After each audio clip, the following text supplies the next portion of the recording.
amor pela sua obra. Boa tarde, estamos entrando no ar com o seu Quem é Quem aqui na Folha FM. E dia 29, terça-feira, foi o Dia do Coração. Ontem foi o Dia do Idoso. Aí adivinha, né, quem eu chamei para ver o nosso programa? Um médico cardiologista, referência aqui no nosso estado, um jovem cardiologista que vem fazendo a diferença. Dr. Hassan Ciaga, bem-vindo ao Quem é Quem. Vamos lhe explorar muito no programa de hoje. Boa tarde. Boa tarde, é sempre um prazer, Cida, estar aqui com você.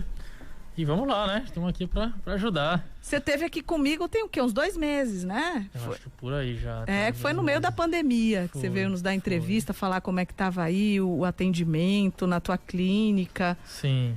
Isso, e hoje a gente vai falar de pandemia também, doutor Hassan. Tudo, né? Hoje a gente está... Agora, eu fiz aqui algumas anotações, né, a pedidos, sobre o nosso dia a dia e os problemas do coração. Esse calorão que tá fazendo em Boa Vista faz mal pro coração? Em Boa Vista não, em Roraima, né? Nosso estado todo aí tá pegando fogo literalmente. A gente pode dizer que de forma indireta pode sim afetar o coração. Principalmente no quesito de desidratação, né? A gente tem alguns fatores, né, de vasodilatação arterial, né? Que é quando os vasos do paciente ficam um pouquinho maiores, pode mexer um pouquinho na pressão arterial do paciente. Agora, claro, isso não é uma exposição abrupta, né? Ao sol, vai acontecer alguma coisa. Não, aquele paciente que fica lá 4, 6 horas no sol, né?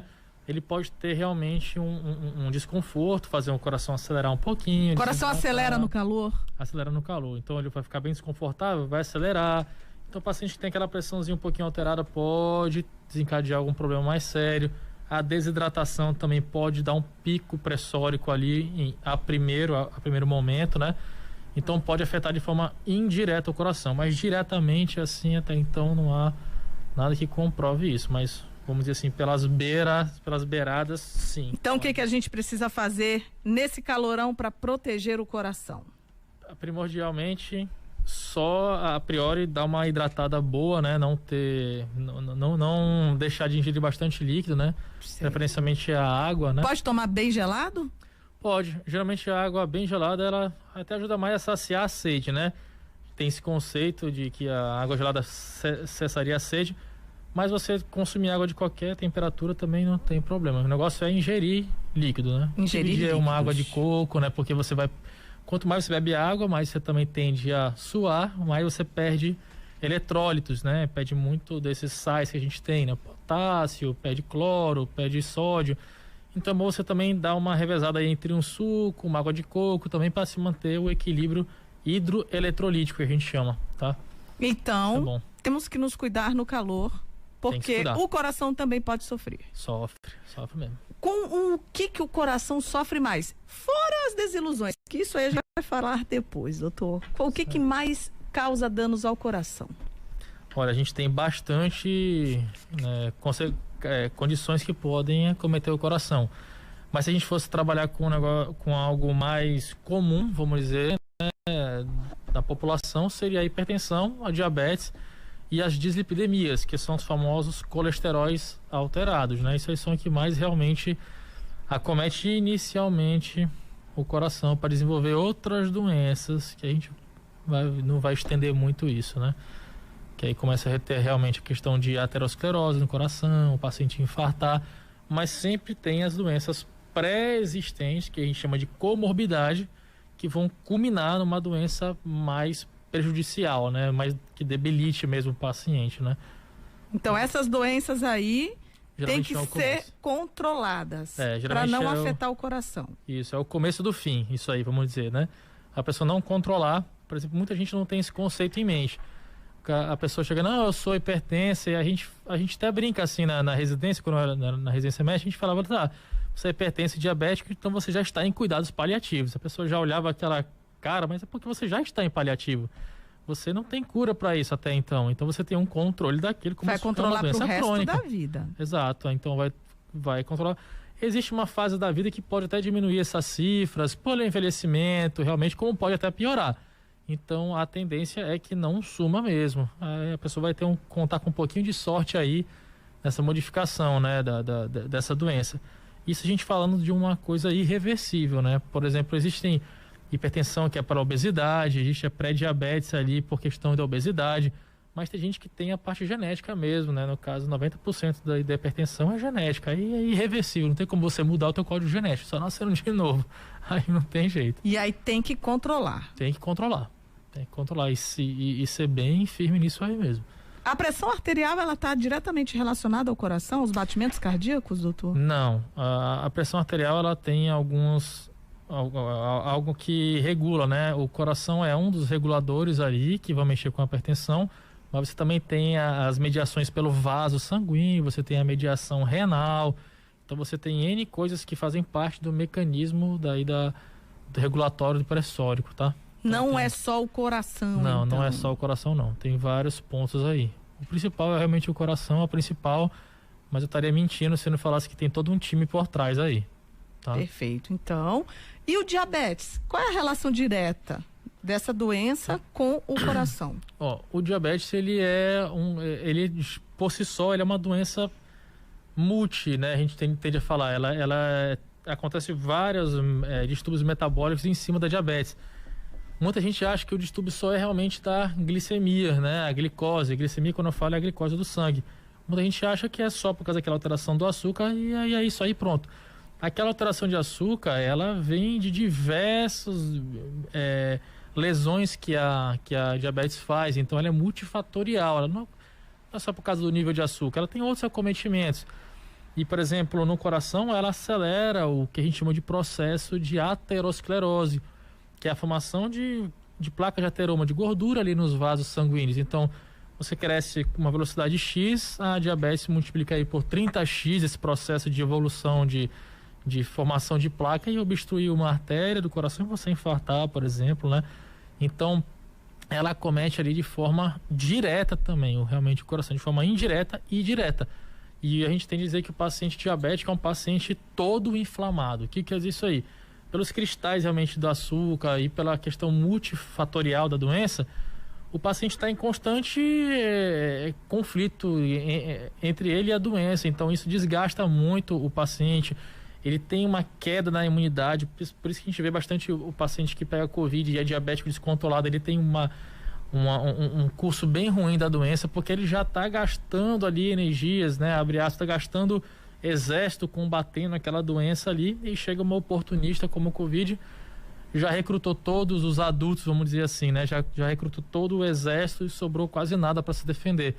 Então a gente tem que tomar muito cuidado, principalmente a gente fala ao paciente, olha, cuida direitinho, controla teu açúcar, controla as outras obesidade, várias coisas que andam juntos, mas uma minoria da população realmente não liga muito, né, para esse tipo de coisa, não. Liga mais até para beleza do que para a saúde mesmo em si. Pois é, tem muitos diabéticos aí relaxados, digamos assim, demais, que não tem demais. Noção da gravidade da doença. Demais. Para te falar, eu acho que uma cifra aí de 15 a 20% dos diabéticos que eu conheço não fazem tratamento correto, e eu posso até ser chato falar isso, mas é que são burros mesmo. Eu falo burrice porque quando a pessoa descobre uma doença e não quer tratar, para mim, não há autoconceito. Né? É uma coisa muito, você... Olha aí, viu, gente? Doutora Hassan.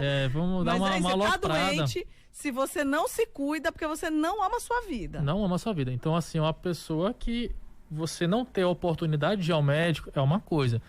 Você descobrir, você saber, você ter uma informação pré-existente, você não usar isso a favor de você... O médico te orientando o que você tem que fazer e você não fazer. Eu não vejo lógica, né? Então eu não vejo lógica. E qual é a teimosia maior dos diabéticos, doutor? O que o senhor vivencia aí? É o uso mesmo da medicação. É o uso de ter que engolir um remédio. Meu Deus do céu! Não, se tu me dissesse assim, não, Cida, é porque eles comem a doce escondido. Aí eu... Isso ele até consegue se virar, ele consegue fazer, mas é questão do hábito de tomar o remédio. Isso aí a maioria deles fazem por isso, vou ter que tomar remédio, tem que tomar 2 vezes ao dia. Então, doutor, é muito remédio, decidi por si só suspender o remédio. Ou então, às vezes o paciente é bem ruim, a gente tem que aplicar insulina, ele, não vou aplicar não. E a gente explica para o paciente que isso é deletério, isso aí vai prejudicar ele está arriscando a própria vida, mas... Tem paciente que realmente é relutante contra isso, não toma mesmo e não quer saber. E se você parar para pensar no diabético, ele está tratando, ele é um grande causador de, vamos dizer assim, na parte pública, gera gastos enormes, porque o paciente diabético, ele vai internar várias vezes quando está descompensado, aí interna porque infeccionou uma perna, aí tem que amputar dedo, então é um gasto público também enorme, também um gasto da próprios familiares que ficam vivendo aquela doença. Eu conheço paciente que interna 4 vezes no ano, 3 vezes no ano, porque não trata a diabetes, entendeu? Quer tratar as outras coisas, mas não trata a diabetes. Aí interna várias vezes, a família sofrendo, mas ele tem consciência e fala, não, vou continuar assim, pronto. Porque acha que é uma doença que não mereça tanta atenção. Geralmente acham que é isso, acha que é coisa que a gente inventa, ou então a gente explica, fala, olha, já chegou nesse ponto, tem que fazer assim, assim, assado, mas não segue. Tem gente que é cabeça dura mesmo, Cida, não tem jeito, e a gente não tem como obrigar a pessoa a fazer, né? A gente orienta, com o papel de médico a gente orienta, mostra os caminhos, explica sobre a doença, e assim, poxa, você já me conhece aqui, então eu tenho essa comunicação aberta com os pacientes, eles são todos meus amigos, meus pacientes são meus amigos. Assim, se eu fosse dizer para você, eu acho que do mundo de pacientes que eu tenho, eu acho que um só, que eu tô com ele na cabeça aqui, que não segue bem as orientações, o resto, 99,9% segue. Eles seguem e aí cuidam bem do coração. Cuidam bem do coração. Tratar diabetes Sim. é cuidar do coração. Sim, com certeza. E os obesos, né? As pessoas aí que estão em situação de obesidade. Certo. Qual é a relação também da obesidade? A obesidade é considerada uma doença também, É uma né? doença. Qual é a relação da obesidade com os problemas cardíacos?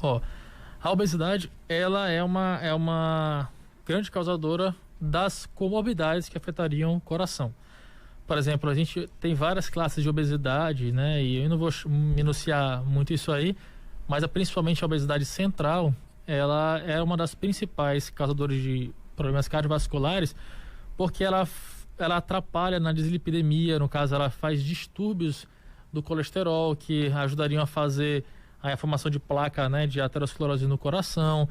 Ele aumenta a resistência periférica do corpo à insulina, por exemplo. A insulina teria que chegar naquelas células, né, e não consegue chegar por causa do tecido adiposo, então ele aumenta a resistência periférica, vai sobrecarregar o coração, vai sobrecarregar o pâncreas na hora de produzir a insulina, porque você não precisa ser um gênio para entender. Vamos dizer que o motor vai ter que trabalhar a potência total ou mais do que a potência que aguenta. Você tem um peso lá. Assim. Você pode pensar, um indivíduo que tem um corpo com 60 quilos, trabalho é X do coração, de todos os órgãos. Um cara que pesa 100 quilos, esse mesmo paciente pesar 100 quilos, e ele nasceu, ele foi feito ali para aqueles 60 quilos, ele passar para 100 são 40 a mais, então vai sobrecarregar tudo, inclusive o coração. E aí começa o problema de hipertensão, começa o problema, vai criar resistência insulínica, então vai subir o açúcar, vai começar uma pré-diabetes, depois vai vir para diabetes.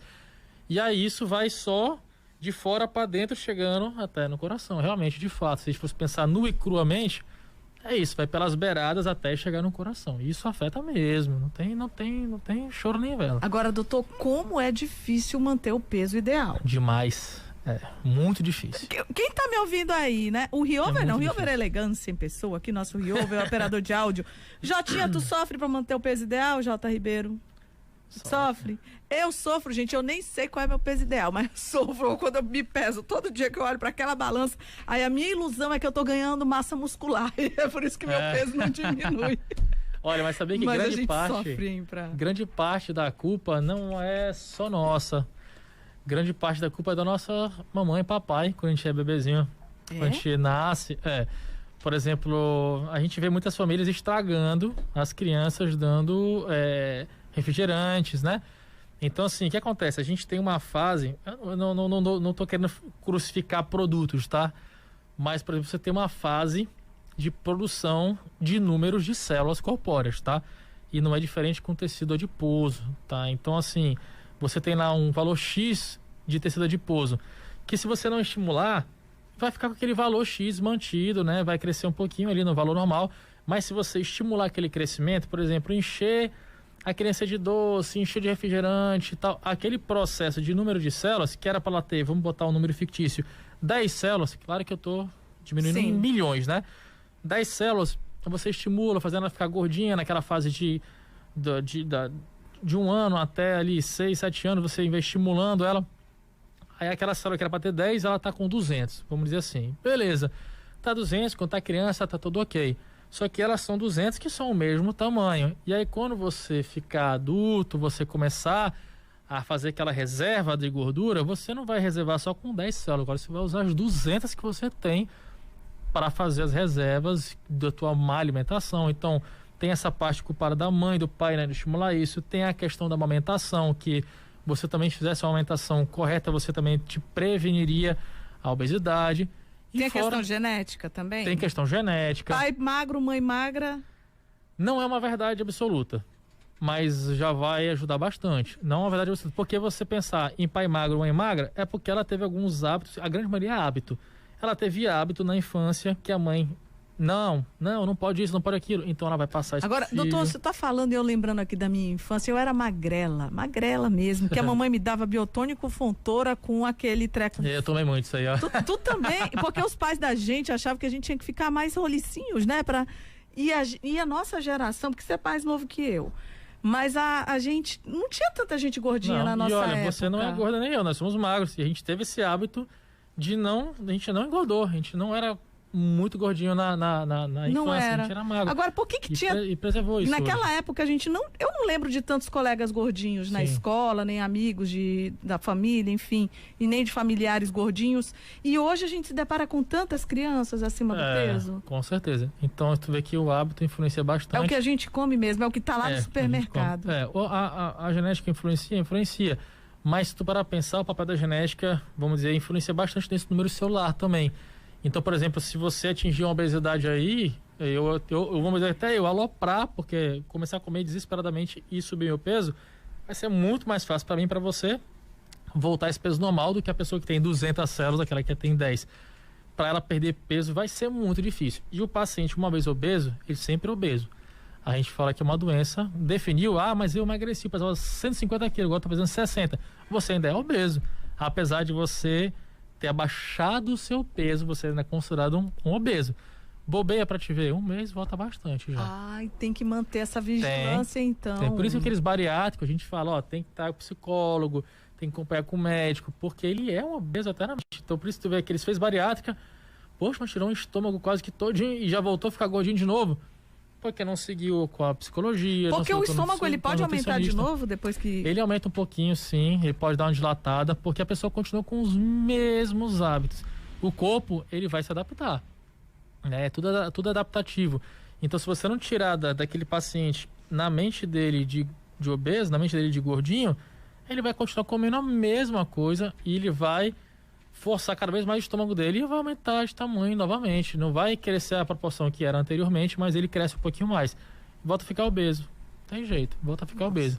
Vamos falar de alimentos? Vamos lá. Os amigos e os inimigos. Vamos falar de coisa gostosa, né? Coisa boa. Baconzinho frito, hein? Coisinha de Deus, né? Não, aí tu pega e olha só eu aqui dizendo pro médico como é que eu faço pro bacon não ficar assim tão ruim pra saúde, né? Tu pega, tu frita ele, deixa ele torrar. Aí depois tu põe num papel toalha, deixa secar. Assim dá, né, doutor? Aí ele vai dizer, não, se dá, né, doutor? Olha, é assim, tem muita coisa, né, que é engraçada, mas a gente pode até fazer assim, não colocar óleo no bacon já é um bom passo, já é um bom caminho. Você coloca na frigideira lá e deixa ele desidratando ali. Desidratar um pouquinho lá, já diminui bem essa questão da gordura e você pode usar aquela própria gordura para fritar outra coisa que você vai fazer junto. A gente come com ovo, né? Por exemplo, eu como com ovo. Né? O senhor come isso, doutor? Com ovo. Gente, olha, médico cardiologista de Roraima come bacon com ovos. Uma vez por semana você vai chutar o pau da barraca. Eu me permito também, uma vez por semana, fazer essa graça. Então, e é engraçado, por exemplo, eu tava até vendo umas curiosidades e lendo a respeito de saúde, a gente usa lá, a gente bota na panela de Teflon. Sabia que a panela de Teflon também faz mal para a saúde? Pois é, doutor. Ainda bem que o senhor falou sobre isso. Eu não lembrava, mas é bom. A gente vai fritando tudo no Teflon e daqui a pouco a panela começa a ficar raspada. Aí começam os problemas, A panela de Teflon em si, ela já é pouco deletério, pouquíssima deletéria, vamos dizer assim. Mas ela, raspada, como você falou, causaria problemas. Todo mundo, se alguém dosar o Teflon no corpo, praticamente 99% da população do mundo já tem Teflon no corpo. E a gente não consegue se livrar do Teflon? Não, a gente vai morrer anos, vão passar milhões de anos, o Teflon vai continuar aí. No nosso corpo? Sim. E o que ele causa? O Teflon, na verdade, ele foi feito inicialmente para produzir, para cobrir tanques, aeronaves, para proteção contra impacto, fatos corrosivos. Quem foi esse maldoso que introduziu o Teflon nas nossas panelas e colocou isso nas nossas cozinhas e sem dizer pra gente que isso faz mal? Tem uma empresa aí enorme, mas tá bom, responsável, a gente vai saber. Agora, o fato é que faz mal para a saúde. Eu em casa tenho várias frigideiras de Teflon. Eu tô fazendo mal para mim e para os meus filhos? Não mais nessa proporção. O que foi descoberto antigamente em cima do Teflon foi pelos vapores. Por exemplo, você pode atingir até uma certa temperatura. Salvo engano, até 280 graus, ela não seria deletéria, porque a partir disso ela começa a emitir gases. Então, salvo engano, esse valor tem uns valores para tu aumentar a tua exposição ao Teflon, por exemplo. Existe até um filme sobre isso, né? Agora, o que ele faz de mal pra gente? Pra gente é realmente contaminação de afetar alguns órgãos, fazer lesão de pele, causar câncer.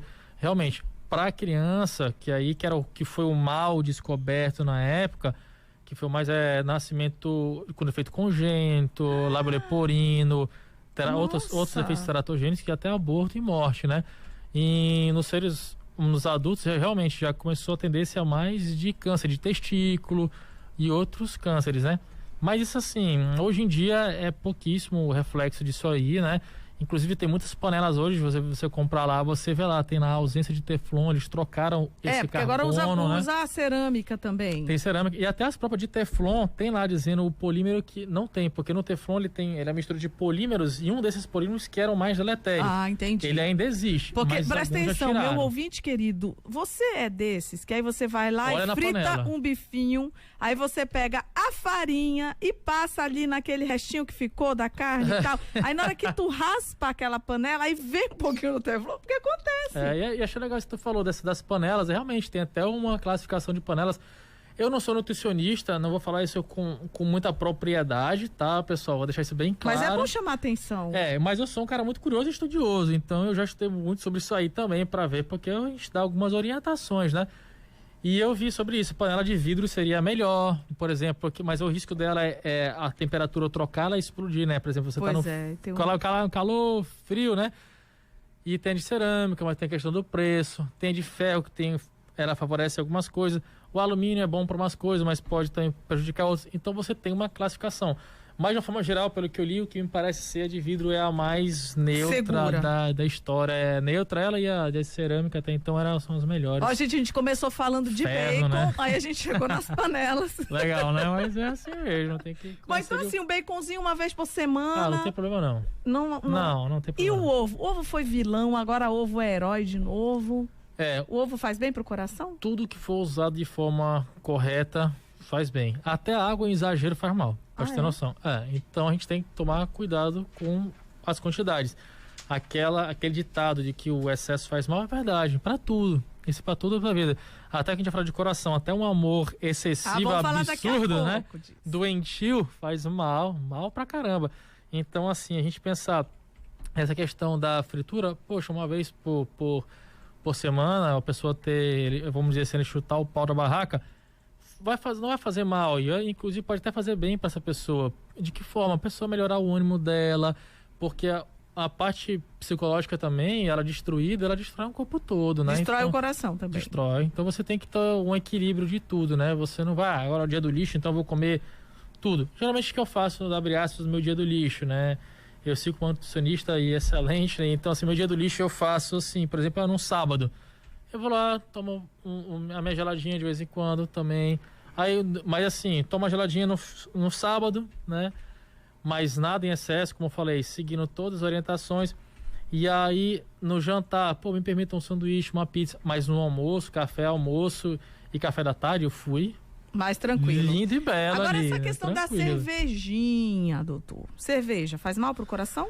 Faz, o excesso. O pouquinho que a gente fala, não, mas o que é o pouquinho, né? Vamos lá. A Organização Mundial de Saúde, ela tem um número para isso aí, né? Geralmente a gente calcula de 30 gramas aí para o paciente, vamos botar a média de 20 gramas para uma mulher, de até 30, 40 gramas de álcool para um homem não teria problema diariamente, segundo a Organização Mundial de Saúde. que daria isso aí? Porque a pessoa quer saber números, né? Pois é. Não é? Geralmente não tem aquelas tulipas pequenas de chopp?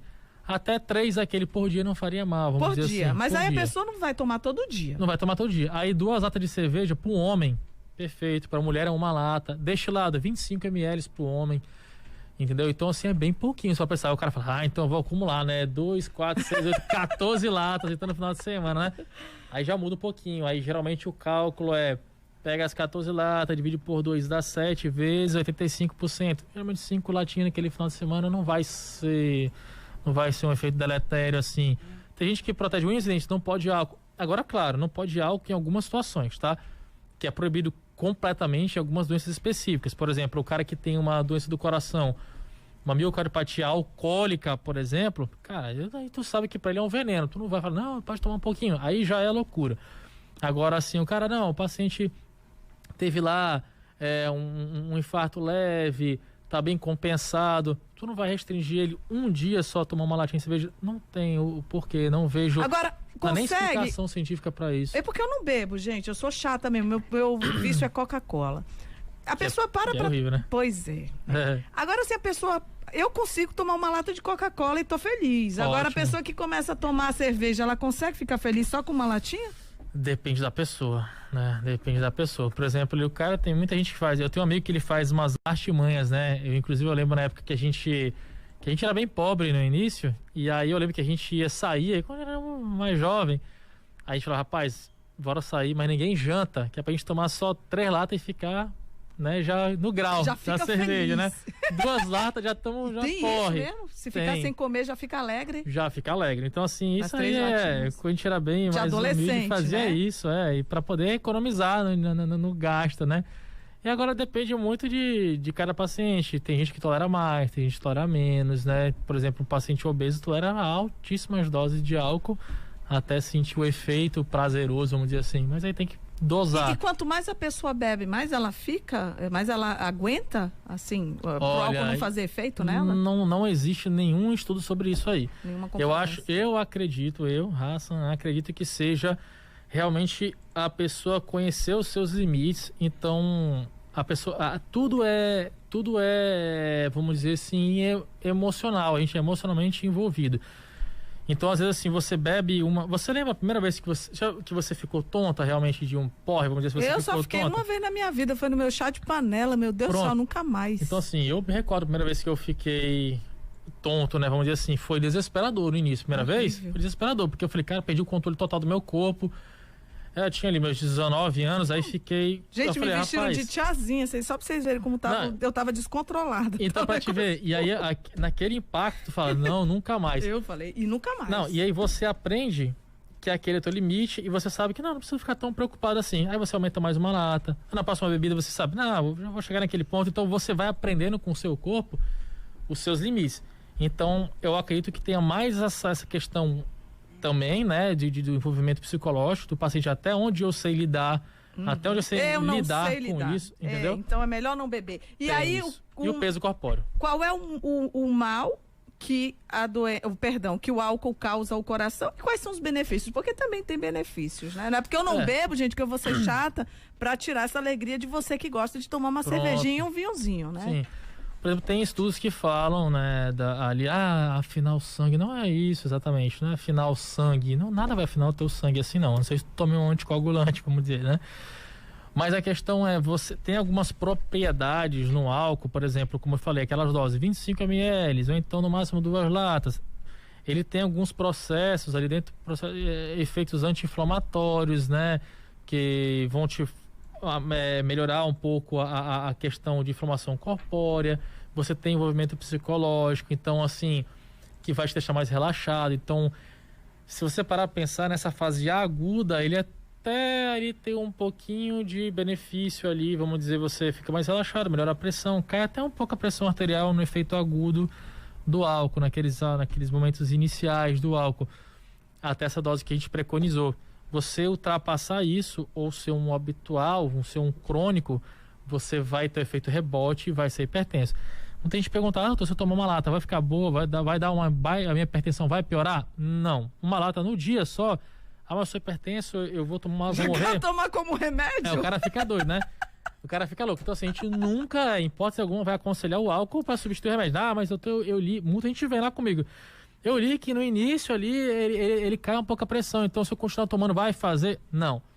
Se você tomar ali uma latinha, ali que seja, vai abaixar um pouquinho o valor pressórico, depois ela vai normalizar para o estado basal do seu corpo, e se você continuar bebendo, ela vai só subir, tá? Porque você vai aumentar o teu volume plasmático de água, né? Você vai aumentar outros componentes do álcool que são aumentadores de pressão, vamos dizer assim. Então, não é verdade isso.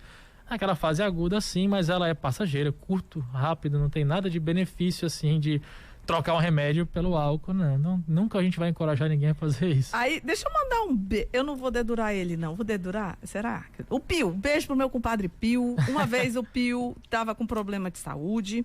A médica dele disse, olha, você vai ter que parar de tomar sua cerveja. Aí você vai ter que tomar só um vinhozinho. Aí o Pio chegava com aqueles botijões de vinho. Era um vinhozinho. Ele chegava com um botijão, né, Pio? Não pode, Não né? pode. Tem que tomar pouquinho. Pouquinho. Aí a gente vai tateando o cara paciente, né? Vai vendo o peso corpóreo, então é muito diferente. Pra mim, pra você, pra qualquer ouvinte, a gente tem que... Cada caso é um caso. Cada caso é um caso, é individualizar. Olha, um beijo pra Thalita Kelly, ela disse, Cida, boa tarde, eu adoro o seu programa. E Thalita, eu adoro você que adora o meu programa. Um beijo, querida, obrigada pelo teu carinho. Também um beijo pro Jefferson Barbosa, tá dando boa tarde pra gente. Beijo pro Gabriel Cândido Xavier, meu ouvinte querido. Chapolin do Mengão, no Rio de Janeiro, acompanhando a gente. Um beijo pra você, Chapolin, que agora tá feliz, né? Mengão é só felicidade, né, Chapolin? Também tem Thiago Maia lá de Roraima, né? É isso. Um beijo pra você, um beijo pra Débora Cavalcante. Vou já fazer tua pergunta aqui, Débora. Ela pergunta se as atividades físicas ajudam na saúde do coração. Doutor, a Débora, sim, que é nossa apresentadora aqui na Rádio Folha. Sim, o exercício físico, ele é realmente um dos pilares na melhora cardiovascular, por diversos motivos, né? A gente vai envolver aqui realmente a parte psicológica. Eu gosto muito de falar isso porque influencia muito. Você tem liberação de endorfina, de serotonina, de dopamina na atividade física, que são hormônios que regulam o teu humor, regulam atividades do corpo, de função corpórea.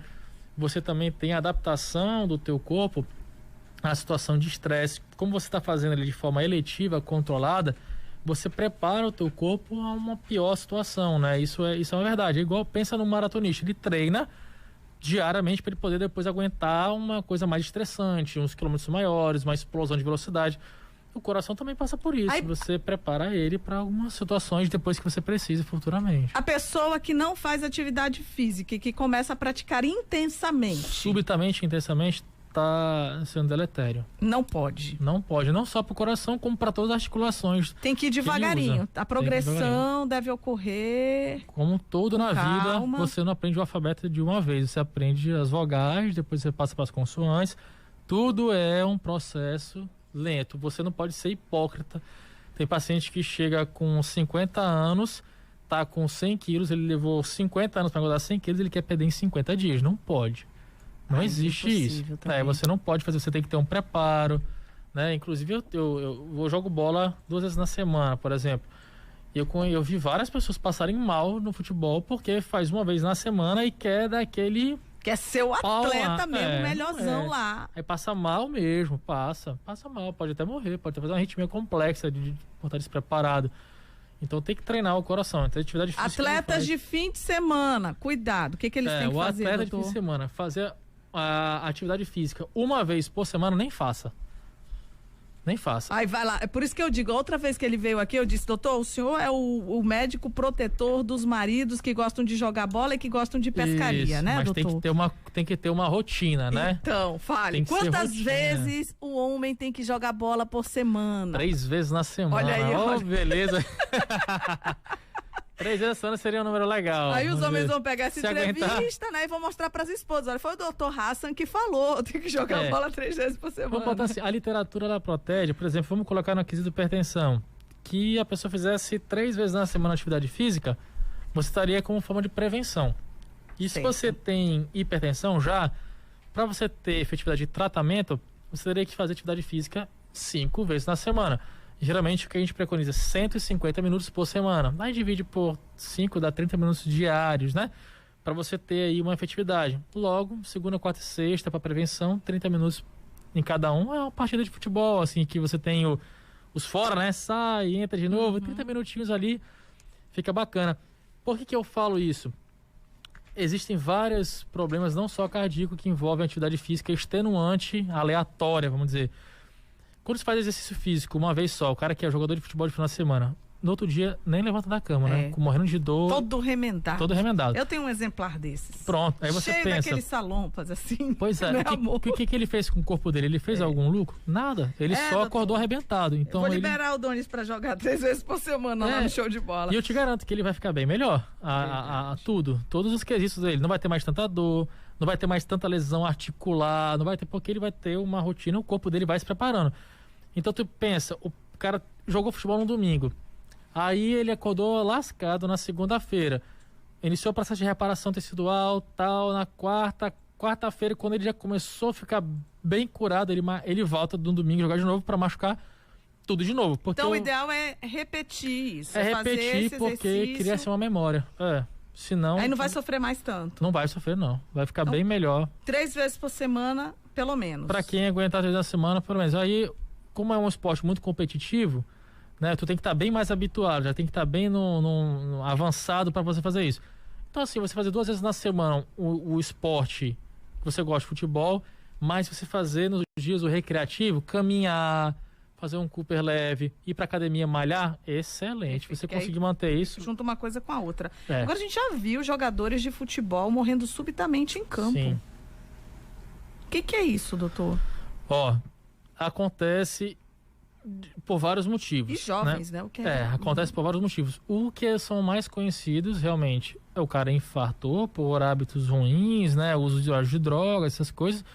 E também tem a questão de cardiomiopatia hipertrófica, que é uma doença, o paciente nasce no gene, é genético, tá?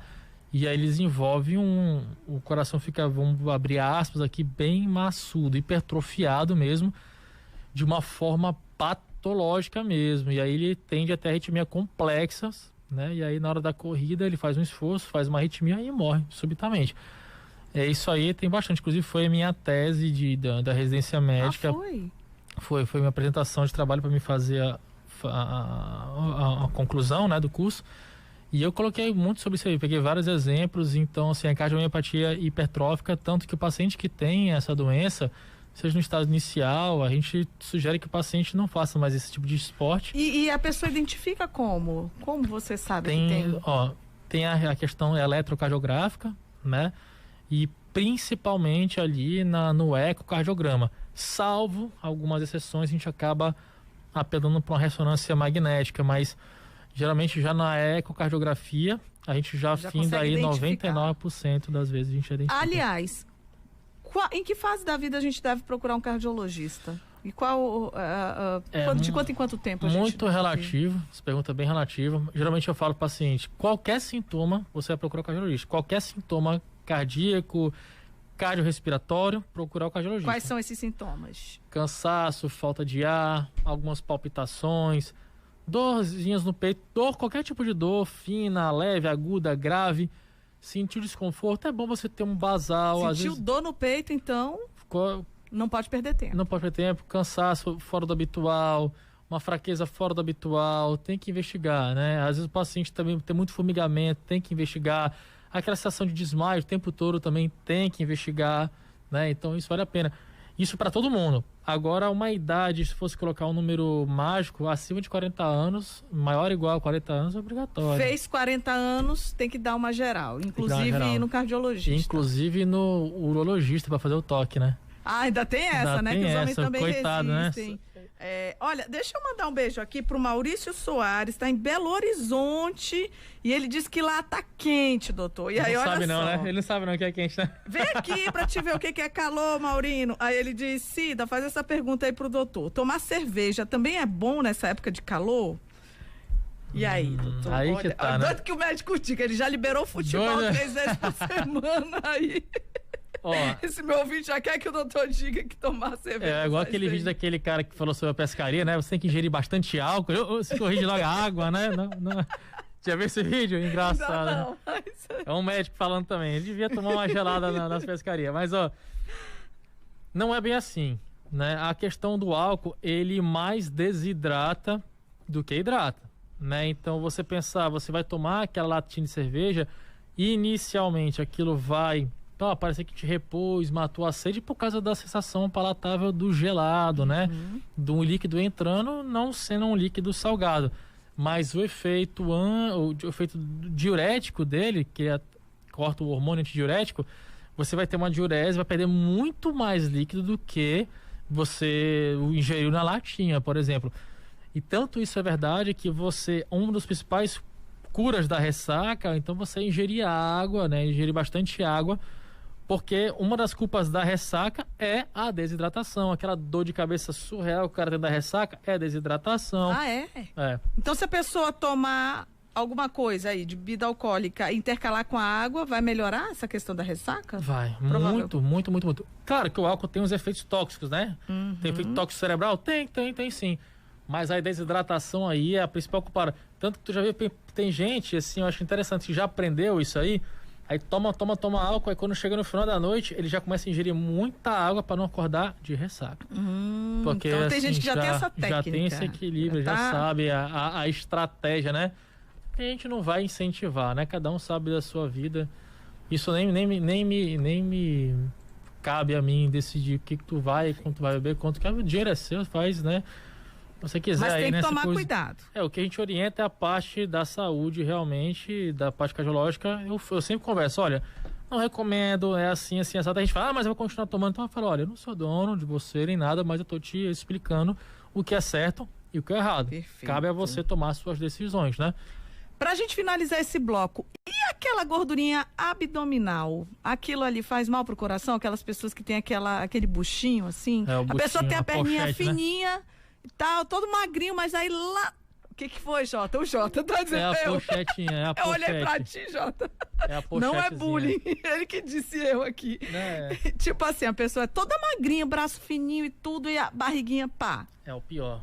Essa aí Viu, chama Jota? obesidade central. Essa daí, geralmente quando o paciente tem obesidade Pois, e por que difícil, acumula só ali, doutor? É muito triste isso. genética é um ponto, né? Falta de atividade física também é outro. E geralmente isso aí tá mais ligado à ingesta volumosa de carboidrato, muito carboidrato. E isso para pensar, geralmente quando o cara toma a cerveja, muito do culpado de engordar na cerveja não é só pelo fato da digestão da cerveja. A cerveja dá bucho. Não é bem assim não. Tanto que eu só tomo cerveja, não tomo nenhum outro de destilado, não gosto de nenhum. Se eu for beber bebida alcoólica recreativa, para mim é cerveja. E eu não tenho buchão, tá? Porque geralmente eu não acompanho dos petiscos, geralmente é carboidrato, fritura, batata frita. Então o vilão é quem tá ali. Carrega. A batatinha frita. A batatinha frita vai ser ali os 70% do culpado. O frango a passarinho. Os 70% são eles, os acompanhamentos que vêm ali da cervejinha e tal. 70% delas. Tanto é que tu já viu aqueles pingução de rua? Nem bucho tem. O cara só a pele. Só a pele e osso, só magrinha. Aqueles... Os pingucinhos de rua, assim, já viu os bebinhos de rua mesmo? O cara é magro, é no shape. Então fala assim, porque o cara então, não tem dinheiro pra comprar. Que engorda, é o acompanhamento. O álcool ajuda, como eu falei, mas 70% é o acompanhamento. Tanto que essas pessoas que vão naquela cachaçinha e tal, não tem condição financeira de comprar ali o frango a passarinho, a batatinha, não, é só cana. E tu vê que o cara tá ali e tá zerado. Agora, essa gordura abdominal... Agora tá magrinho, viu? É um corpo invejável. Pois é. Agora, então, essa gordura abdominal é preocupante. Preocupante. Tem que cuidar. Tem que cuidar. E é a mais difícil de perder. Pois é. E aí, é a mais difícil. Caminhada ajuda? É o que mais ajuda. Atividade aeróbica, caminhada, corrida, fazer uma arte marcial aí, fazer uma atividade mais para forma aeróbica do que a parte hipertrófica. Porque outro dia eu estava conversando com um amigo que tem esse probleminha aí da pochete, e aí, vou fazer abdominal, mas abdominal não vai dar jeito nisso. Não vai, vai dar jeito na frente, muito na frente, mas inicialmente ele vai ter um efeito contrário. Porque ali a questão não é musculatura, né? Gente, eu não sou personal trainer não, mas já alinho bastante, ali é gordura mesmo. Né? Você tem, claro que você fazer o abdominal, você vai ter uma queima de gordura generalizada de todo o corpo, lógico, está fazendo atividade física. O corpo, o abdômen está gastando energia, então vai gerar calor, vai precisar gastar energia em forma de calor. Você vai perder as gorduras difusamente do corpo todo. Vai ter um pouquinho mais de participação na localizada? Vai. Só que a gente vai pensar em dois poréns. A gordura está acima do músculo, está lá em cima.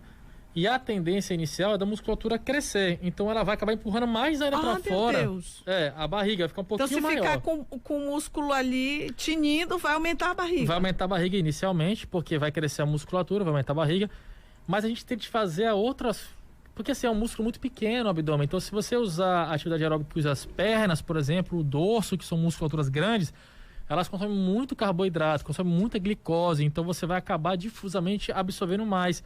E geralmente o corpo, ele faz o consumo de carboidrato primeiro, depois ele parte para a questão de lipídios, né, que aí começa a queimar isso aí, depois a musculatura, né, para o cara chegar nesse ponto aí, o cara tem que estar realmente ali, o Usain Bolt no campeonato, correndo 100 km no dia, né.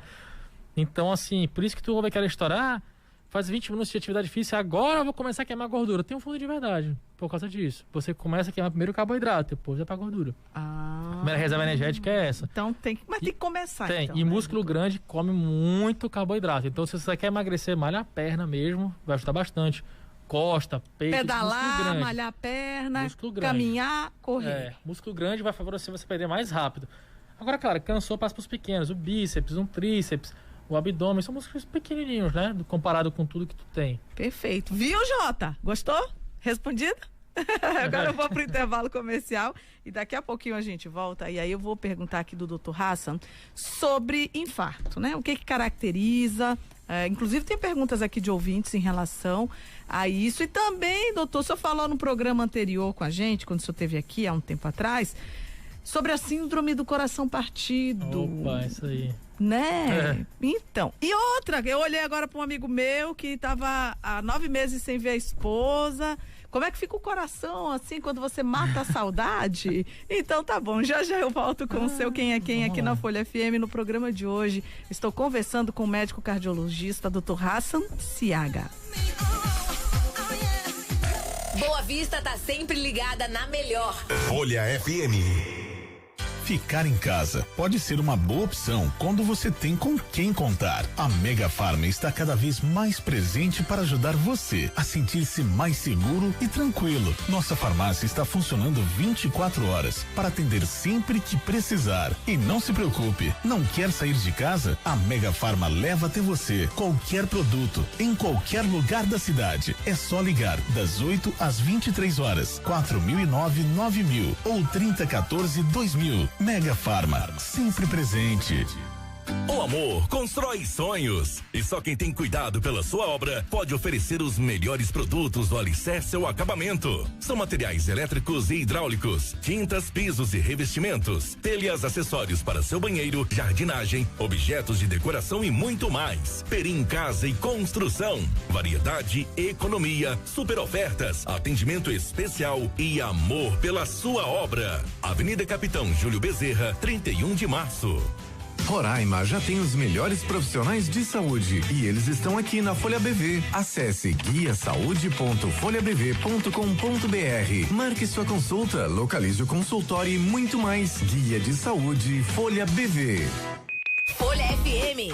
Com você em todos os momentos. Folha. Músicas, entrevistas, bate-papo descontraído na Folha FM. Isso é Quem é Quem. Estamos de volta com o seu Quem é Quem. No programa de hoje estou conversando com o Dr. Hassan Siaga, ele que é médico cardiologista e ecocardiografista. Isso. Paulo Balesteiros, do Rio de Janeiro, diz: boa tarde, Cida. Doutor, tem que comer comida saudável, é isso mesmo?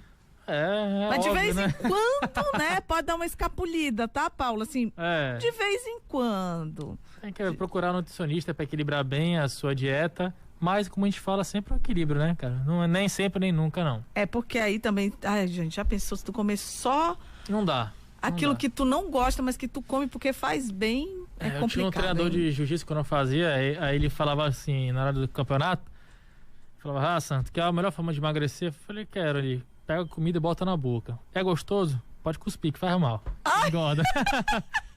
É um fundinho de verdade aí, né? Não, mas olha, eu tenho a Liana, nutricionista, Liana, sua linda, adoro a Liana, um beijo pra ela. Ela não proíbe a gente de nada, ela só diz assim, coma com moderação. Sim. Né? E não coma todo dia. Já comentou até pra mim sobre ela, eu achei interessante. Ela é maravilhosa. Um beijo pra Liana. Liana, você é do meu coração, tá? Nossa querida nutricionista. As contas dela são bem legais mesmo. Ela tá sempre vindo aqui com a gente. Porque essa coisa de proibir o paciente... Não é bem assim. E receita de bolo também não dá certo, né? E cada caso é um caso, né? Doutor, namorar muito faz mal pro coração?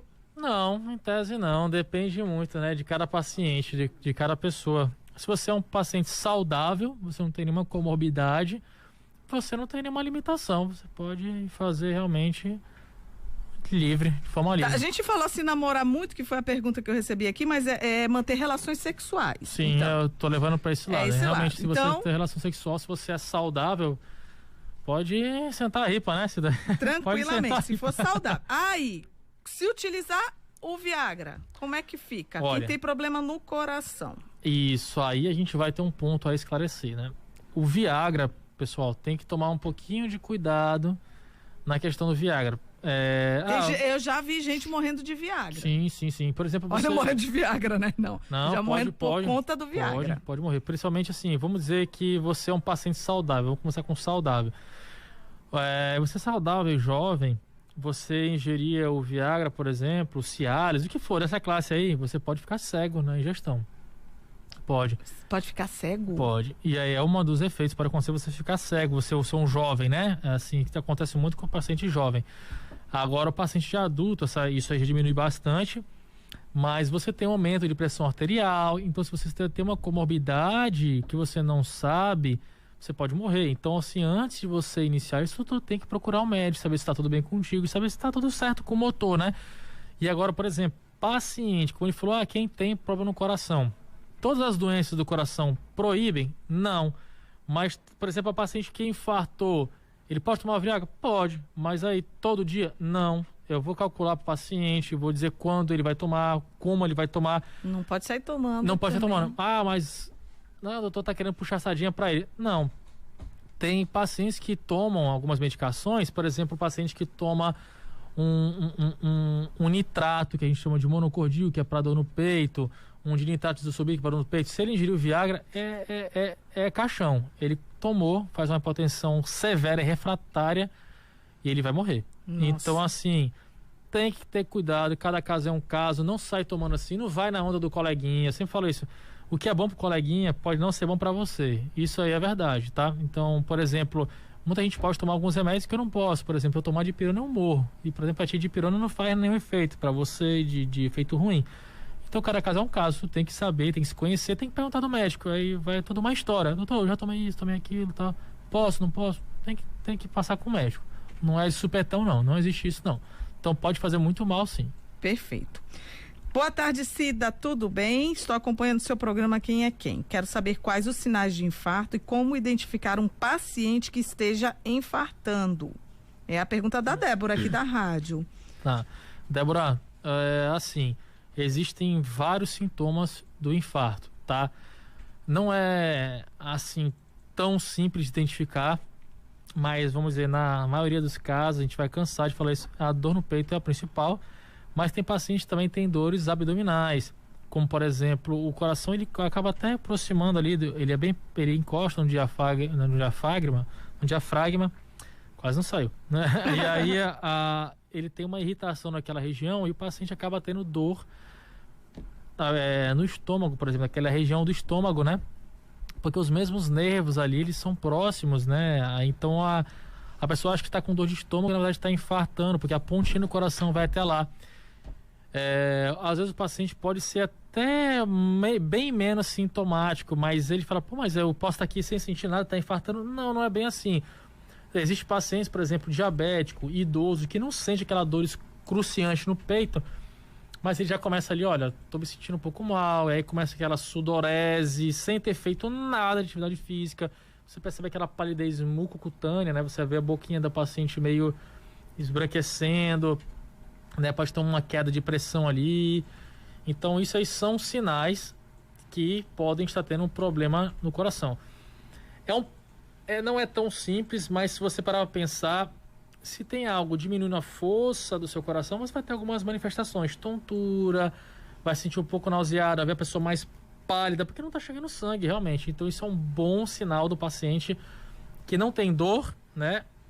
Sentir isso de uma forma geral. Tem gente, né? que tem dor e tem gente que não sente dor. Sim, tem gente que tem dor e tem gente que não sente dor. Geralmente paciente que já é diabético, já é idoso, é difícil ele ter dor excruciante. Geralmente, senti um negocinho aqui, ou então não senti nada. Só fala, doutor, tive um mal-estar geral, de repente comecei a ter uma sudorese, um negócio assim ruim.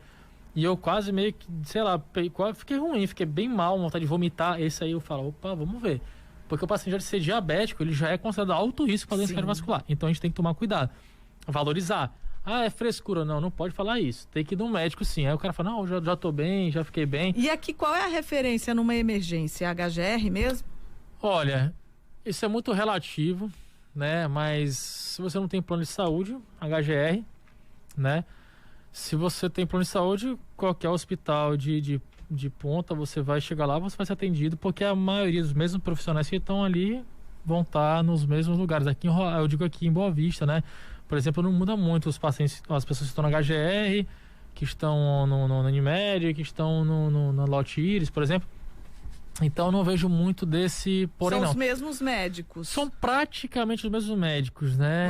Você só trabalha na sua clínica? Eu trabalho na minha clínica e faço enfermaria cardiológica, né? E enfermaria clínica na Unimed. Unimed. Não trabalho mais na porta de entrada, já trabalhei muito na porta de entrada, de emergência, né? Mas claro, sempre dou suporte, o pessoal entrou lá, o colega chama, eu já tô lá, não tem... Agora a pessoa tá com esses sinais. Tem Certo. que correr logo buscar atendimento. Busca atendimento. Esses sinais... Gente, eu nunca esqueço do Anchieta, como meu eu falei, Deus isso do aí, céu. sinais de urgência tem que ir pra lá, tem que ser atendido. Foi muito rápido o que aconteceu. No caso dele, do Anchieta, foi certo que ele fez, ter ido pra Unimed, né? Do que ele ter ido pra HGR naquele momento, não estava abastecido de medicações pra agora coisa. sim. Então é só momentos. Foi um ataque fulminante que ele teve. Foi. O que caracteriza esse ataque fulminante? O que acontece com o coração? Eu não soube exatamente qual foram os sintomas que ele relatou, mas até onde eu coletei as informações que eu soube, foi que ele já chegou sem nível de consciência, né? Já chegou, já desmaiado. Então isso aí, como eu te falei, aquela questão de tontura, não estava chegando sangue no cérebro mais, né? Ou seja, o coração estava bem acometido. Então, o dele foi realmente uma oclusão de artéria. Fechou mesmo a artéria do coração dele. Aí o sangue não passou. O top ali já não passa mais. Aí tu imagina, mesmo mecanismo do lutador de MMA. Quando você estrangula lá, passa alguns segundos, você vai apagar. Então, você ocluiu a artéria do coração que vai jogar o sangue, né? O coração ele para, não bombeia, ele não é nutrido pela artéria coronária quando ele é ocluído.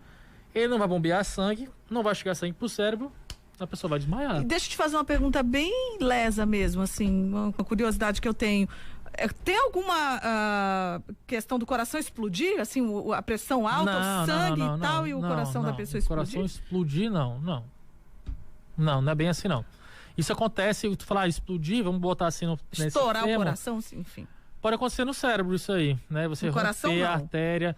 Não, tipo, a pessoa tá com a pressão alta e vai todo aquele sangue pro coração e pá, estoura tudo. Não, isso acontece no cérebro. Assim, no coração pode ter dissecção de artéria coronária, pode ter dissecção de artéria aorta. O que é isso aí? Você ter realmente, se você parar pra pensar, a artéria coronária ou a artéria aorta, que é a artéria mãe, vamos colocar assim, pensa num tubo PVC, né? Um tubo de PVC, só que a artéria é diferente. A artéria, ela não é só um tubo de PVC. Pensa em 3 tubos de PVC.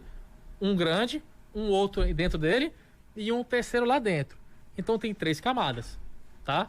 Então o que pode acontecer? A pressão ser muito elevada, começar a rasgar uma dessas camadas E aí ela, rasgando aquele início, ela vai rasgando todinho, igual você esticar um pano, vai rasgando tudo do início ao fim, até a pessoa cometer uma área mais nobre e morrer. Pode acontecer com o coração? Pode. Na artéria coronária? Pode. Pode acontecer na artéria aorta, que acontece dissecção de aorta por causa de hipertensão? Pode. Mas por que eu friso mais o cérebro? Porque o cérebro é muito mais sensível. Então, assim, a chance de você ter no coração é bem menor do que você ter no cérebro primeiro para ter no coração. Que seria o chamado aneurisma, não? Não, aí já é realmente... O aneurisma, ele é quando está dilatado. Né? Quando dilata. Aneurisma significa dilatar a artéria. O rompimento são outras coisas. Dissecção é outra coisa. No cérebro é o AVC hemorrágico. É o AVC hemorrágico. Isso. Muito bem. Rompe a artéria mesmo ali, Mas o coração, então, não explode, não?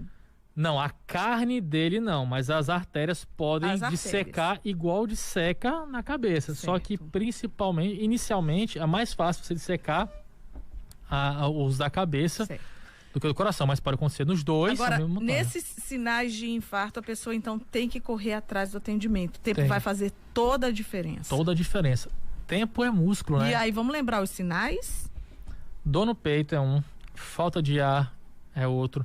Um mal-estar geral associado aí a uma sudorese, né, fria, que a gente chama de sudorese, que o paciente não tá fazendo nenhuma atividade física. E tá suando frio ali. Tá suando frio, tá tendo suor inexplicável associado a mal-estar geral, uma sensação de desmaio, né, aquele paciente, eu tô perdendo um pouco da consciência, acho que fica um pouquinho desorientado também, sensação de queda, né, aquela sensação de desmaio lá do paciente ter isso. Geralmente o paciente ter aquele mal-estar estomacal associado à palidez também, tudo isso é importante. Isso, né? Geralmente acontece em que fase da vida da pessoa? Não tem uma fase certa, mas geralmente, pela epidemiologia do negócio, acima de 40 anos já pode ter isso. Depois dos 40? A gente pensa assim, a gente coloca geralmente, quando é precoce? No homem, menos que 55 anos, e na mulher, menos que 65 anos, é bem precoce, que é o que está em literatura. Estou falando que é literatura, mas eu sempre friso, Cida, que a medicina é uma ciência de verdade transitória. Isso amanhã pode ser diferente. Como, por exemplo, a gente tinha a imagem antigamente, a gente vai até comentar sobre idoso, a sobrevida hoje, antigamente era 50 anos, depois 60, agora 75, agora está 80. Então, assim... É uma ciência de verdade transitória. Amanhã vai ter mais remédio, amanhã já tem outra coisa, amanhã isso que faz mal, isso que faz bem, assim vai. A gente descobre cada vez mais e mais coisas, né? Perfeito. Então tudo muda. Eu tenho 4 minutos com o senhor, que o senhor tem já consultório, eu tenho que liberar daqui 4 minutos, mas vamos finalizar falando da Covid, né? O senhor atendeu muitos pacientes. Ainda atendo, né, mano? Então, é isso que eu queria saber. Como é que tá o dia a dia agora? Diminuiu o número de pacientes? Não, aumentou. Aumentou? Aumentou realmente o que... Tem muita gente que tem aquele... a mídia só tá mentindo, né? Aquela história toda. Não é mentira, não. Realmente aumentou. A gente tinha sempre visto aquela constância no Hospital Geral de Roraima, deu uma quedinha, depois subiu de novo, depois se manteve constante. Quando eu digo constante, é um valor cheio, né? Bastante pessoa, mas deu uma diminuída uma hora e subiu de novo. Isso aconteceu, eu consigo ver mais o prospecto disso aí na Unimed. Que você tá lá, no dia a dia. Eu tô lá. Então, assim, a gente chegava a internar um paciente a cada 2 semanas, um paciente uma semana, 2 pacientes, ficava assim, alternando, dois pacientes por semana, virava isso aí, né? Mês passado agora, do meio do mês, dia 10 de outubro, dia 10 de setembro, desculpa, a gente já teve um boom aí, já lotou todos os leitos de novo. Unimed tá com todos os leitos? Covid lotou tudo. Covid ocupados? E aí já tem previsão de altas e tal, mas assim... Não teve ainda nenhum óbito, né? Mas já lotou de novo. Sim. Agora, isso... volta. Eu tinha uma teoria que eu acho que é isso que está se consolidando. Olha, a teoria da Cida. Diante de todas as entrevistas que eu faço, de todas as conversas que eu tenho aqui com médicos e autoridades de saúde, a gente tinha uma taxa aqui de isolamento social em torno de 39%, né? Uhum. E aí, quem estava ficando em casa? Na minha opinião, e de alguns médicos e pessoas que tiveram aqui com a gente, são essas pessoas que tinham mais cuidado, porque tem comorbidades, sim, porque tem uma idade já elevada, e agora essas pessoas estão encorajadas a ir para a rua. E provavelmente haja essa relação, doutor. O senhor pode dizer para mim se pode ter sentido o que eu estou dizendo? O que eu tenho observado, vamos dizer assim, eu tenho visto muito pela rotatividade do covidário, vamos dizer assim, né? Sim. E a gente qual o perfil desses pacientes que estão sendo internados agora? Geralmente obeso, né? Ou então sobrepeso, e os que têm comorbidade. Hipertensão nem tanto, mas diabetes sim. Mas é mais sobrepeso, realmente. Sobrepeso e obeso, né? É os maiores. E o que eu tenho visto no que aumentou, né? O que eu tenho percebido? Doutor, aqueles que estavam em casa agora saíram, eles estão ficando doentes. Não é muito bem isso. Esses que ficavam em casa se cuidando, continuam se cuidando na rua. Eles continuam usando máscara. Usando a máscara, bem direitinho. Álcool. Se todo mundo fizesse isso, estava ok. Mas agora, quando deu aquela encorajada, aquelas pessoas, por exemplo, vamos dizer que nós somos aqui uma família. E aí eu sempre saía de máscara, mas agora eu sou corajosão, sou imortal. Vou no barzinho, que eu tenho visto muito isso, sem máscara. Eu tive contato com alguém, eu volto para casa, nada adiantou você, Cida, ser minha mãe, tá de máscara e eu vou ter contato contigo e tô carreando tudo para você. Então as pessoas estão carreando de fora para dentro de novo. Então essas pessoas não estão tendo consciência, alguns estão achando que é brincadeira. Então eu falo, pessoal, já tá enchendo de novo o hospital. Claro que a rotatividade tá alta, a gente consegue dar mais altas do que antes. Não tá tendo aquela proporção que teve, naquela explosão, porque um ou outro tá ali acuado, ainda usa. Então tem um mínimo de proteção. Mas, pessoal, eu acho que essa época eu vou ser chato até... Vou até brincar. Pessoal, a máscara agora é igual a camisinha do século XXI. Tem que estar usando a máscara. Nessa temporada agora, meu amigo, não tem essa. Se você ama tua ente querido, tem que usar. Porque não adianta tua mãe tá lá, tu tá isolando tua mãe de tudo, e você depois tá na casa dela ao jantar, almoçar, e tu ficou no bar, foi na boate, se expôs e tá carreando de novo pra ela, não tá adiantando nada. Então, tá tendo muita gente contaminada por causa disso. O cara fala, doutor, mas eu sempre... Então não é nem aquele idoso que se encorajou pra ir pra rua, é aquele filho que não teve cuidado com o idoso. Isso, pode acontecer desse se encorajar? Pode, tem uns que se encorajaram? Tem. Mas é a grande minoria, porque o que tava com medo lá dentro de casa, tá com mais medo ainda de fora. E ele tá usando, e a maioria só vai trabalhar porque tá sendo meio que obrigado. Né? Porque tá acabando essa questão, então tem que trabalhar. Teve que voltar a trabalhar por ordens, né? Sim.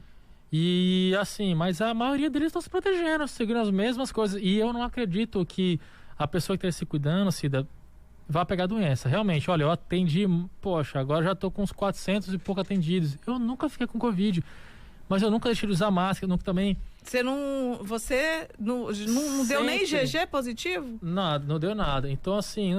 Que bom, hein, doutor? Eu não sei onde foi que eu vacilei, só que eu tô IgG positivo, ou seja, eu tô com os anticorpos, né, doutor? Agora tô... E agora, não pego mais não, doutor? Vai ver que faz consulta, né? A Cida tá com o médico aqui no estúdio. Em tese, até então, não, porque não há muita comprovação se teve realmente aí uma mutação do vírus, né? Porque se tu teve aquela cepa lá, você, em tese, tá imune. Mas mesmo assim, continuo usando meu álcool, mesmo assim, continuo usando a máscara, mas em algum momento eu vacilei. Porque você vai ser carreadora. Então, assim, o que tá acontecendo? Se todo mundo tivesse a consciência de fizesse, eu vou fazer em prol da humanidade, que a gente não está preparado. Ninguém está preparado para uma doença realmente fatal. A gente está com potencialmente fatal, já deu todo esse estrago, imagina fatal. Tu pensar assim, falou assim, não, eu vou em prol da humanidade, vou ficar 2 semanas de máscara. Vou seguir. Tu ia erradicar esse vírus de uma vez. Mas o que acontece? Eu tô de máscara, aí a Cida tá sem máscara, depois a Cida tá com máscara, eu tô de máscara, aí o que acontece? A Cida foi lá, já tá IgG positivo, a Cida já tá tranquila, aí ela vai, pega uma maçaneta que tá com vírus. Aí ela não lavou a mão, aí ela vai lá pra casa dela, pega na toalha, pega não sei o que. Aí alguém que foi na casa dela, que não pegou o vírus, pega na toalha, vai enxugar o rosto. Pegou. Então assim, ela não sente nada, mas ela tá carreando. Então esse ciclo fica lá rodando. Ele só quer uma oportunidade pra ele sobreviver, né? E ele vai pegando carona no que tiver na frente. Exato. E aí se todo mundo tivesse 2 semanas parado, aquele vírus ia morrer, o da outra pessoa ia morrer. Algumas pessoas que tinham vírus que faleceram já erradicava.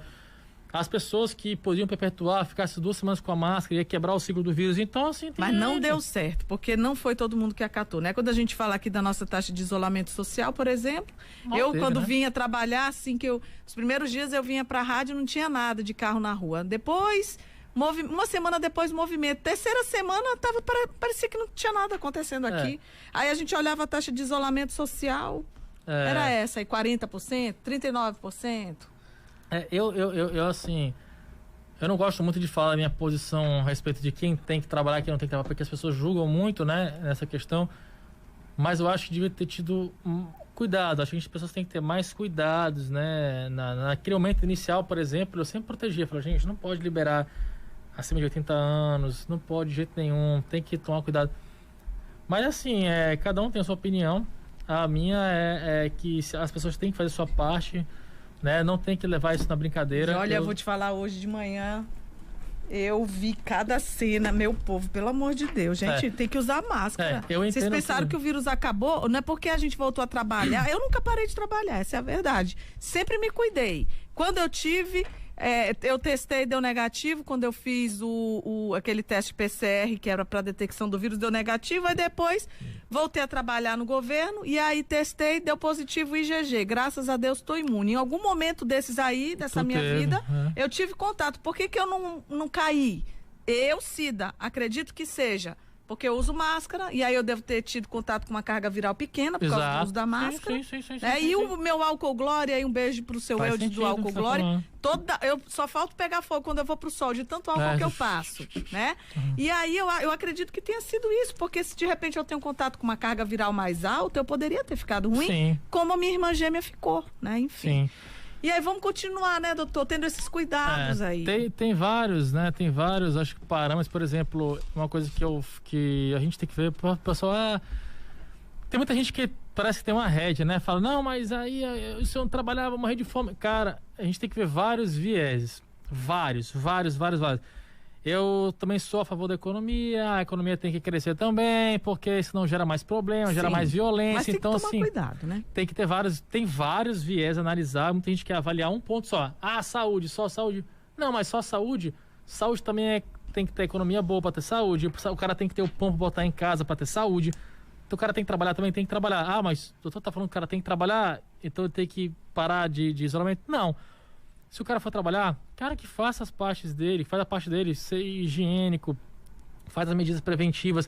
Tem muita gente que volta a trabalhar e tá chutando pra barraca. Por exemplo, em Manaus, eu vejo amigos meus falando lá, médicos, que ninguém tá nem usando máscara mais na rua. Pois aí também já é demais, apelação, né?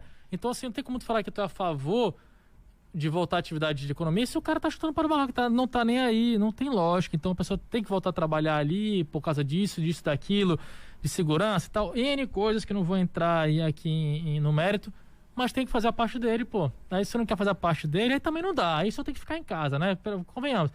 Mas vou trabalhar, já tô lá, não é assim. Então se o senhor for fazer isso, o senhor vai ser um irresponsável, o senhor fica em casa. Se você é um ouvinte desses que tá cagando, literalmente, vamos falar assim, pro próximo, você tá bem chato nisso, tá? Desculpa o palavrão, mas é porque dá raiva. O doutor Hassan, ele é bem positivo. Mas dá raiva mesmo, né? A pessoa que não se preocupa com o outro. Não se preocupa. E aí, o cara, você for um desse, amigo, fica em casa, porque você, não tá matando tua família de fome, mas tu vai matar no vírus, ela. Pois é. E o que você já viu no seu dia a dia como médico, que te deixa irritado quando você vê as pessoas negligenciando esse vírus? Cara, não dá nem pra contar, né? Essas inúmeras... E a maioria tu vê que essas contaminações são contaminação cruzada, sabe? O paciente vai pra festinha e são pacientes que eu já vi várias vezes na rua, que não segue nada, aí depois chega chorando pelo leite derramado, sabe? Não chorando porque contaminou o pai? Contaminou o pai, contaminou a mãe. E aí fala, acho que ele deve ter saído tal dia. Não, cara, foi você mesmo, sabe? Que o cara ficou em casa, não fez nada. Então, assim, é complicado. As pessoas têm que ter em mente que isso não é brincadeira. As pessoas a gente tem essa mania de acostumar com o perigo. Isso é do humano, do ser humano. E ele vai se encorajando por efeito manada, vai se encorajando e segue. Mas, galera, é a mesma coisa ainda. E aí o povo ainda fica dizendo que a imprensa que é chata, né? Que a imprensa que tá exagerando. Mas não é, gente. Olha, o que a gente quer? Eu quero que você, meu ouvinte querido, Viva a sua vida na plenitude dela, que você tenha saúde. Sim. Aí eu trago médicos aqui no programa pra gente tratar de assuntos de saúde, aí a gente debate. Fechou o hospital de campanha, desde ontem. Sim, não tem mais hospital de campanha para internação, não. Se você que tá aí me ouvindo precisar ser internado, se você não tiver plano de saúde, você vai lá pro HGR. Sim. Até quando o HGR vai aguentar? Se aumentar o número de pessoas com necessidade de internação. Então vamos lá, vamos fazer a nossa parte, vamos usar máscara, vamos higienizar as mãos, chegou em casa, já vai direto, trocar de roupa, tomar um banho, enfim, não fica também passeando em casa com a roupa que você estava na rua. São atitudes tão simples que fazem a diferença, né, Exato. doutor? Tem que fazer a sua parte. E eu tô atrasando tuas consultas, olha. Eita, já são 2 horas, né? Eu quero agradecer a presença aqui do Dr. Hassan Ciaga, médico cardiologista e ecocardiografista. Atende na clínica Perfil. Na clínica Perfil. Fica ali em frente ao CEPLAN, né? Exato. Do lado da antiga prefeitura, né? Ali que fala. Antiga prefeitura, mas fala que é a Secretaria de Finanças ali, né? Em frente à Secretaria de Planejamento. Pronto. Ali perto da Coisas da Terra. Ainda fiz um mexão aí pra aludir. Deixa eu mandar um beijo aqui rapidinho, depois tu deixa o teu telefone, doutor Hassan. Tá. Um beijo pro doutor Chaim, pra dona Riam e pra todos do Grupo Mega Farma. 40099000 é o disque entrega da Mega Farma. Lembrando que Dia das Crianças está chegando e tem tantos brinquedos lá na Mega Farma com preços especiais, e vai rolar aí uma programação especial em breve, aí eu vou estar divulgando para os meus ouvintes queridos. Também quero mandar um beijo para o seu Vitor Perim, para todos da Perim Casa e Construção. Pensou em construir ou reformar, o lugar certo é Perim Casa e Construção. Também mando um grande abraço para o seu Veronildo, para o Clerlânio e para todos do loteamento Caburaí. Vem aí a segunda etapa do loteamento Caburaí. Você que está sonhando sair do aluguel, já vá se preparando, porque em breve teremos aí os detalhes dessa nova etapa do loteamento Caburaí. Também quero mandar um beijo para o Ivaldo da UFiber, porque internet de fibra ótica de qualidade aqui em Roraima, com certeza é a UFiber. Um beijo para o pessoal lá do Supermercado Gavião. Todo dia tem promoção no Supermercado Gavião e você nem precisa sair de casa para fazer as suas compras, porque tem aí à sua disposição o Gavião Online. Então faz a tua compra pela internet, nem precisa ir lá, tá? Um beijo para essa turma maravilhosa que eu quero muito bem lá do Supermercado Gavião. Também quero agradecer o deputado federal Irã Gonçalves e o deputado federal Haroldo Catedral. Eles divulgam suas atividades parlamentares conosco aqui no Quem é Quem. Doutor Hassan, médico protetor dos maridos jogadores de futebol e dos pescadores. A gente nem falou de pescaria hoje, né? Qual é o contato do senhor? Lá na clínica é 98114-2597. 98114-2597. Você que perdeu essa entrevista, que não conseguiu acompanhá-la todinha, pode entrar no Facebook aí da Folha FM, que está lá, e aí você vai poder conferir aí todas as informações dadas hoje pelo Dr. Hassan Ciaga, ele que falou sobre coração, falou tanta coisa legal aqui no programa e de uma forma bem divertida. Dr. Hassan é aquele médico jovem, descolado, enfim, e que contribui muito aí passando essas informações para todos nós. Eu quero agradecer, meu ouvinte querido, a sua audiência.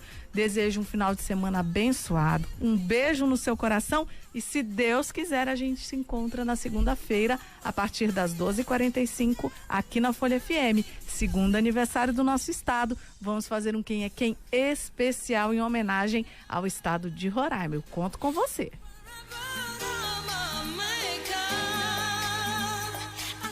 Folha FM